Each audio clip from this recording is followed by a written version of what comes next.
अस्सलाम वालेकुम। मैं हूं फैसल तारिड़। एक तरफ तो जी तुरखम बॉर्डर यानी पाक अफगान बॉर्डर पिछले 11 दिनों से बंद है। वहां पे हर किस्म की आमदोरफ्त मुअत्तल है, तजारत बंद है और तुरखम बॉर्डर के एक दिन बंद होने से 30 लाख डॉलर्स का नुकसान होता है।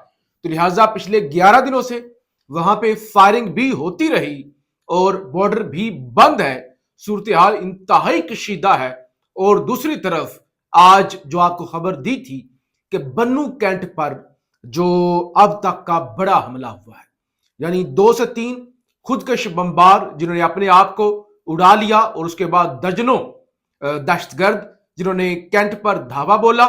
शदीद और बदतरीन फायरिंग हुई, उसके बारे में अब अफसोसनाक इतलात आ रही हैं। पहले आपको खबर दी थी कि 6 दहशतगर्द मारे गए हैं, 2 ने खुद को उड़ा लिया था और बाकियों के गिर्द घेरा डाला हुआ है।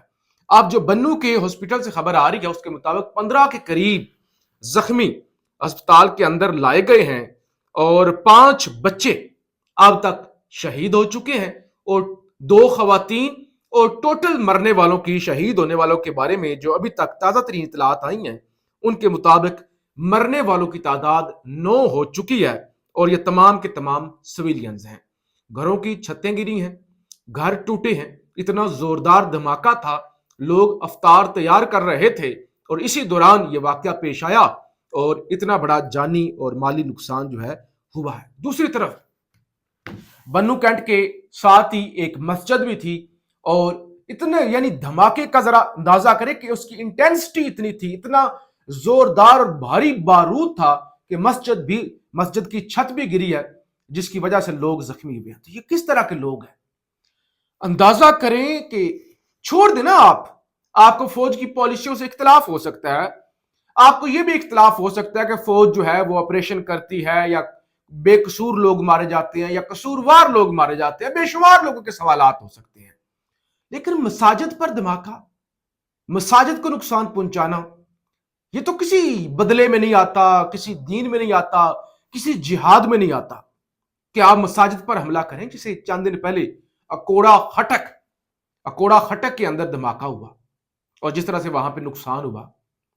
तो लिहाजा इस तरह के जो अनासर हैं ये लोगों को बताते हैं कि देखिए, हम तो दीन की सरबुलंदी के लिए काम कर रहे हैं, हम तो जिहाद कर रहे हैं, अल्लाह के लिए कर रहे हैं, दीन को तख्त पर लाने के लिए कर रहे हैं। यानी लोगों को जो एक खास तरह की ब्रेन वॉशिंग की जाती है। लेकिन ये कैसा दीन पढ़ाते हैं, ये किस तरह की इनकी जद्दोजहद है जिसमें मासूम लोग मारे जाते हैं और जिसमें अल्लाह का घर तबाह कर दिया जाता है। अल्लाह के घर की जो एक आप कह रहे नामूस है उसका भी ख्याल नहीं रखा जाता। बहरहाल सूरत हाल इंतहाई कशीदा है। अभी भी अफसोसनाक खबरें जो हैं वो मुसलसल आ रही हैं और हमारे बड़ों को, ताकतवरों को, जो शायद जिनके इंटरेस्ट पाकिस्तान में अदालतों को फतह करना, कैदी नंबर 804 को फतह करना, पाकिस्तान में सियासी जमातें बनाना और सियासी जमातें तोड़ना है, उनको अब सीरियस होकर चीजों के बारे में सोचना होगा। दूसरी तरफ जनाब आम मुलाकातें और आम दौरे हो रहे हैं। एक तो खबर यह है कि नायब वजीर आजम इसहाक डार सऊदी अरब का दौरा करेंगे। इसहाक डार 7 मार्च को OIC वज़राए खारजा कौंसिल इजलास में शिरकत करेंगे। इसराइली जहारियत के नतीजे में फलस्तीन की बिगड़ती सूरत हाल पर गौर किया जाएगा। इस इसहाक डार इजलास में फलस्तीन की हमायत के लिए पाकिस्तान के अज़म के अदा करेंगे। नायब वज़ीर आज़म इसहाक डार इजलास के मौके पर 2 तरफा मुलाकातें भी करेंगे।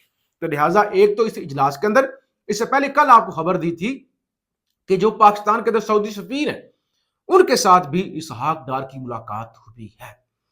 तो अब क्वेश्चन क्या है? क्वेश्चन तमाम की तमाम ये है कि सिफारिशी ढूंढे जा रहे हैं तो कोई ना कोई सिफारिशी मिले, ताकि अगर ट्रंप की जाने से कोई प्रेशर आए, अमेरिका की जाने से प्रेशर आए, तो कोई हमारे पास सिफारिशी हो जो हमारी सिफारिश कर सके और वो अमेरिका को रोक ले कि कहीं ट्रंप ये ना कह दे कि जो बाइडेन के कहने पे, CIA के कहने पे पाकिस्तान में रजीम चेंज किया गया था, जो आप यूक्रेन की जंग के अंदर घुसे, तो उस सवाल से कोई हमसे सवाल ना पूछ ले। तो सारी क्वेश्चन इस वक्त ये हैं। दूसरी तरफ गंडापुर भी यहाँ मुलाकातें कर रहे हैं। आज भी गंडापुर की और भी बड़ी ब्रिटिश हाई कमिश्नर जेन मैरियट बड़ी एक्टिव है। ان کی کچھ پہلے ملاقاتیں ہوئی، مریم نواز سے ملاقات ہوئی، شہباز شریف سے ملاقات ہوئی، آج ان کی علی امین گنڈا پور سے ملاقات ہوئی ہے، اور ایڈیشنل چیف سیکرٹری بھی اس موقع پر جو ہے وہ موجود تھے، تو لہٰذا ظاہر ہے پاکستان کے اندر جو کچھ چل رہا ہے اس حوالے سے عالمی دنیا کے اندر بھی بڑے کنسرن پائے جا رہے ہیں۔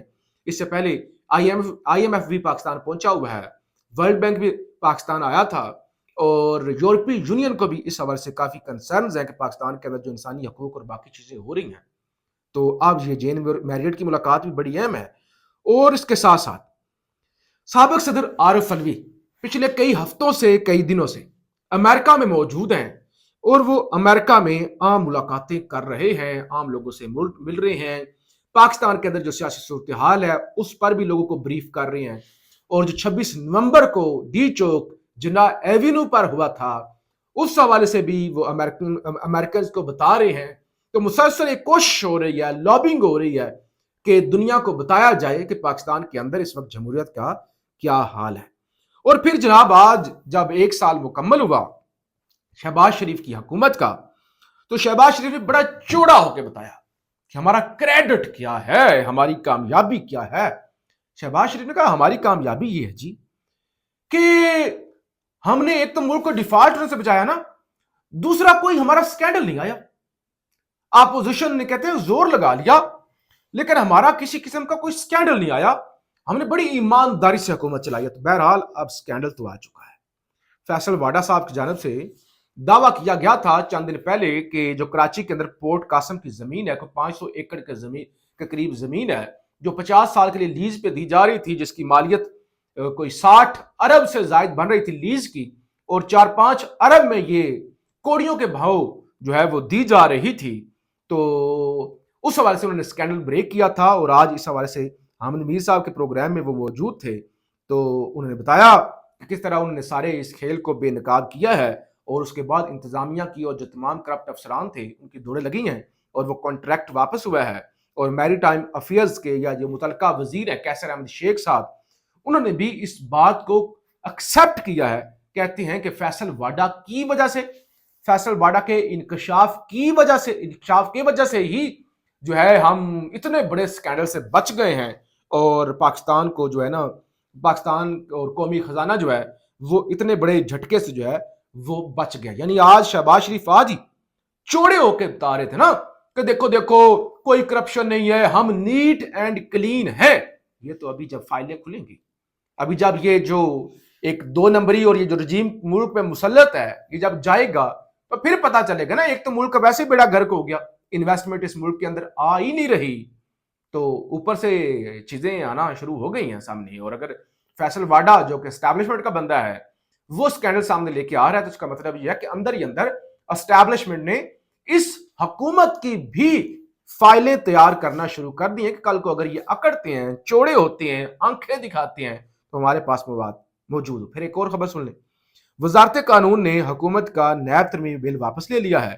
اس بل میں نیب ریمانڈ 14 دن سے بڑھا کر 40 دن کرنے کی تجویز کی گئی تھی۔ اور ایک اور خبر، ایم پی اے علی شاہ خان ایڈوکیٹ جو گرفتار ہوئے تھے غالباً 26 نومبر کو، تو اب ان کو 3 روزہ جسمانی ریمانڈ مکمل ہونے کے بعد، پہلے تو ان کو پیش نہیں کیا جا رہا تھا نا کسی بھی جگہ پہ، تو اب 3 روزہ جسمانی ریمانڈ مکمل ہونے کے بعد اسلام آباد کی آج انسداد دہشت گردی عدالت میں پیش کیا گیا ہے، اور عدالت نے ان کو جوڈیشل کرنے کا حکم دے دیا۔ تو لہٰذا جب آپ جوڈیشل ہو جاتے ہیں تو اس کے بعد ضمانت ہو سکتی ہے۔ اس سے پہلے تو یعنی پتہ ہی نہیں تھا، احتجاج ہو رہا تھا کہ ایم پی اے صاحب غائب کدھر ہو گئے ہیں، تو بہرحال اب وہ منظر یہاں پہ آئے ہیں اور آج باقاعدہ جوڈیشل بھی ہو گئے ہیں۔ پاکستان زندہ باد۔